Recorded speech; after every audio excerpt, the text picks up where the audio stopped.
I'm going to be replacing the upstream O2 sensor on the passenger side on this 2016 Ford Expedition with the 3.5 liter Ecoboost.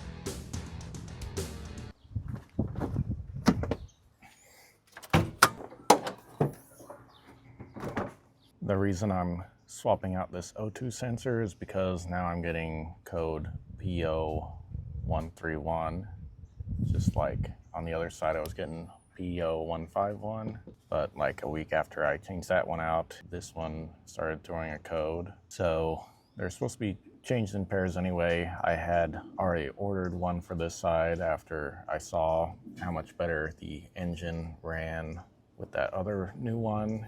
I decided I'd just go ahead and throw a new one on this side anyway. But now it's throwing a code, and this one looks like it might be a bit more difficult to get to because it is not really angled out this way. So I'm not sure if I'm going to be able to get my impact and extensions on it like I did on the other side, but it is way down in here. Can't even see my little pointer thing. It's way there, you can kind of see it. So I need to get this little cover down here out of the way. It's held on by 4 8mm bolts. Last time I just undid 3 of them and just kind of moved it out of the way.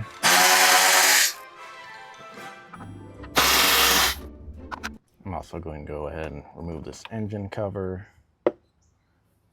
get it out of the way.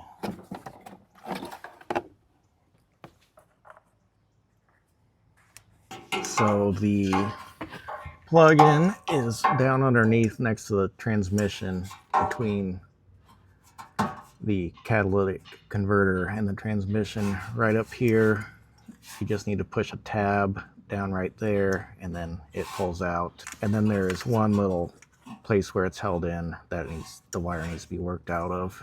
All right, I've decided to go ahead and get this wheel well out of the way.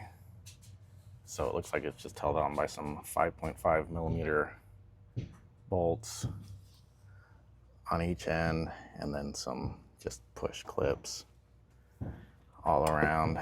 Well, I don't think these ones actually hold it on, but there's another bolt there. And then obviously those probably hold something on the other side.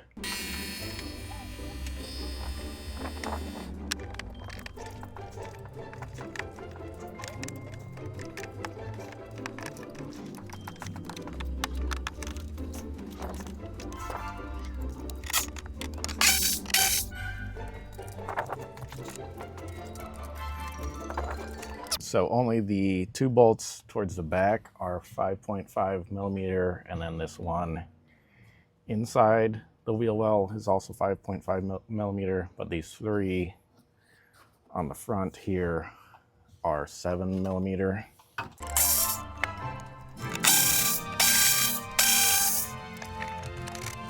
And there are some more on the inside here that are 5.5mm.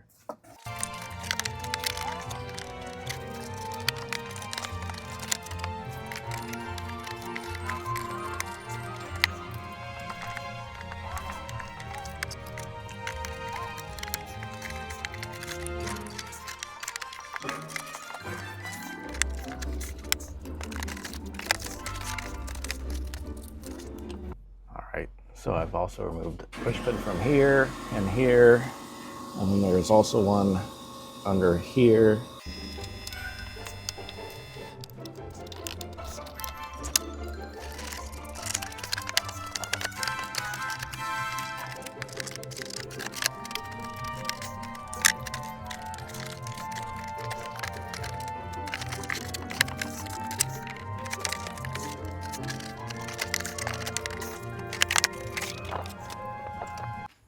There we go. Now we have a lot more access. I'm gonna try using the Sawzall on this end as well, because this is what I did on the driver's side.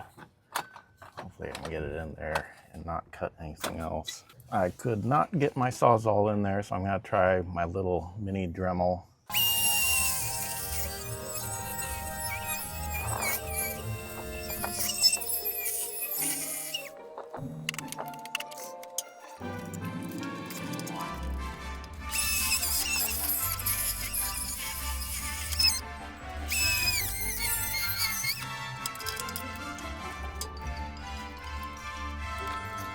right, so I've got a 22mm socket on here.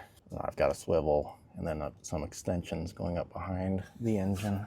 Coming out to up here, another swivel to make the bend right there, and hopefully I can get my impact on here and break it loose. I have removed that second swivel and I've fit my impact in there. There's a coolant pipe back there and a wiring harness, so it's squeezed in between both those. So I should be able to get it out now. All right, mission success. I also took off the little bracket that holds on the engine cover back here to get the extensions all lined up. Got the O2 sensor out of there. So now we are ready to throw the new one on. So again, here's the new part.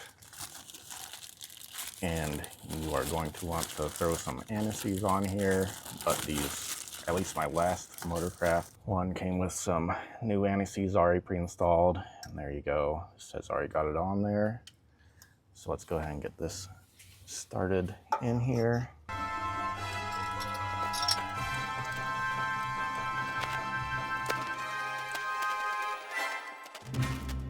All right, so I've got it threaded in by hand as far as I can. Now I've got a 7/8 inch wrench, and hopefully you can get this snug down enough.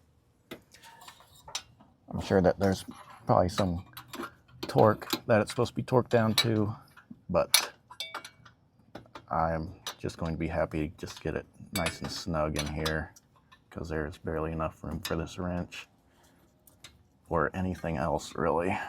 I'm gonna crawl underneath and hopefully get a better angle at this. All right, so it should just push back into place.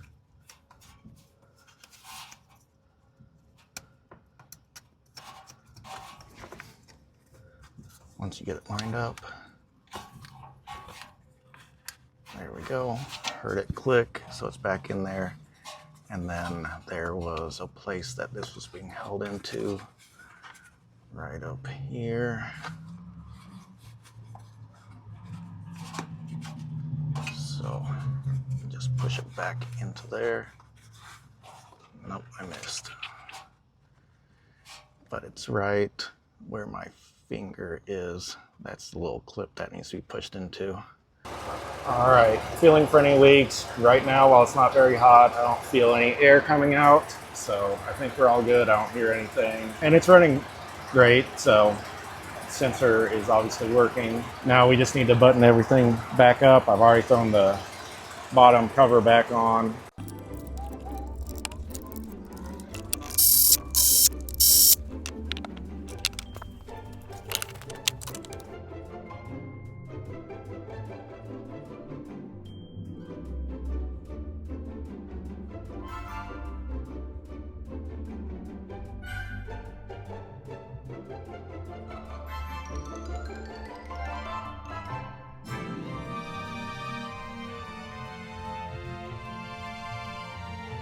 All right, we're basically all done other than throwing the wheel back on. Thanks for watching. God bless.